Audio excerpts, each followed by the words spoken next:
एक छोटा सा धातु का टुकड़ा, ना कोई धमाका, ना कोई चेतावनी, फिर भी इसने जिंदगियां बदल दी। सवाल यह है, जब खतरा दिखाई ही ना दे तो इंसान उसे पहचानता कैसे है? अप्रैल 2010, दिल्ली के पश्चिमी हिस्से में स्थित एक औद्योगिक इलाका, मयापुरी। यहां रूस की तरह स्क्रैप का काम चल रहा था। लोहा काटा जा रहा था, धातु बेची जा रही थी। लेकिन किसी को नहीं पता था कि इस स्क्रैप के बीच रेडियोधर्मी पदार्थ मौजूद है। यह कहानी आज इसलिए जरूरी है क्योंकि आधुनिक शहरों में खतरे हमेशा शोर मचाकर नहीं आते। कभी कभी वे चुपचाप भीतर तक उतर जाते हैं। इस कहानी की शुरुआत मयापुरी से बहुत पहले होती है, दिल्ली विश्वविद्यालय की एक प्रयोगशाला में। यहां एक रेडियोधर्मी उपकरण इस्तेमाल होता था जिसमें कोबाल्ट 60 नाम का तत्व मौजूद था। इसे पढ़ाई और शोध के लिए प्रयोग किया जाता था। समय के साथ यह उपकरण पुराना हो गया और फिर इसे अनुपयोगी मान लिया गया। कागजों में यह सिर्फ स्क्रैप था, लेकिन असल में यह अब भी खतरनाक था। अप्रैल 2010 में यह धातु मयापुरी के स्क्रैप बाजार तक पहुंचती है। मजदूर इसे काटते हैं, तोड़ते हैं, बिना किसी सुरक्षा के। किसी को अंदाजा नहीं होता कि वे किस चीज को छू रहे हैं। कुछ ही दिनों में मजदूरों की तबीयत बिगड़ने लगती है। उल्टी, कमजोरी, त्वचा पर जलन। शुरुआत में कोई इसे गंभीर नहीं मानता, लेकिन एक मजदूर की हालत तेजी से बिगड़ती है। डॉक्टरों को शक होता है ये आम बीमारी नहीं है। Emergency response. 19 अप्रैल 2010, परमाणु सुरक्षा एजेंसियों को सूचना दी जाती है। रेडिएशन डिटेक्टर मयापुरी पहुंचते हैं और फिर खामोशी टूटती है। मशीनें तेज रेडिएशन दर्ज करती हैं। पूरा इलाका सील कर दिया जाता है। लोगों को हटाया जाता है। विशेष टीम रेडियोधर्मी टुकड़ों को सुरक्षित कंटेनर में बंद करती है।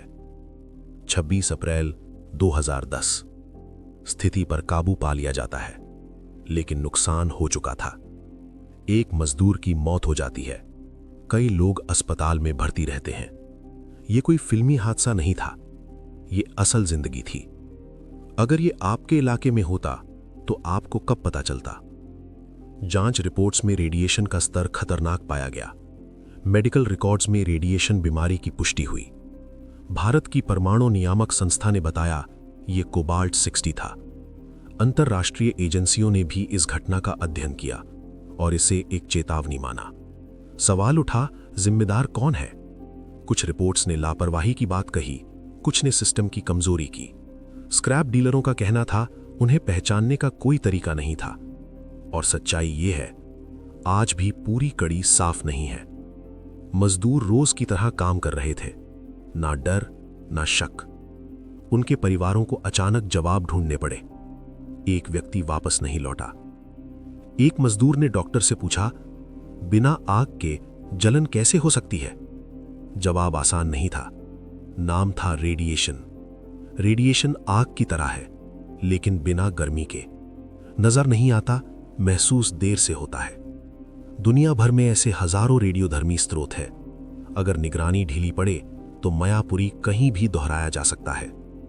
What we know, what we don't. हमें पता है क्या हुआ, लेकिन ये अब भी सवाल है, क्या ये आखिरी बार था? हमें जगह पता है, समय पता है, नुकसान पता है। जो नहीं पता वो है अगला जोखिम कहां है। सरकार ने नियम सख्त किए, संभावना उच्च। जागरूकता बढ़ाई गई, संभावना मध्यम। पूरी सुरक्षा अब भी चुनौती है, संभावना कम। मयापुरी की त्रासदी कोई शोरगुल वाली आपदा नहीं थी, लेकिन इसका असर गहरा था। यह हमें सिखाती है, हर खतरा दिखाई नहीं देता। अगर आप ऐसी ही एक और सच्ची कहानी देखना चाहते हैं तो अगला वीडियो देखें, द ग्वानिये रेडिएशन एक्सीडेंट।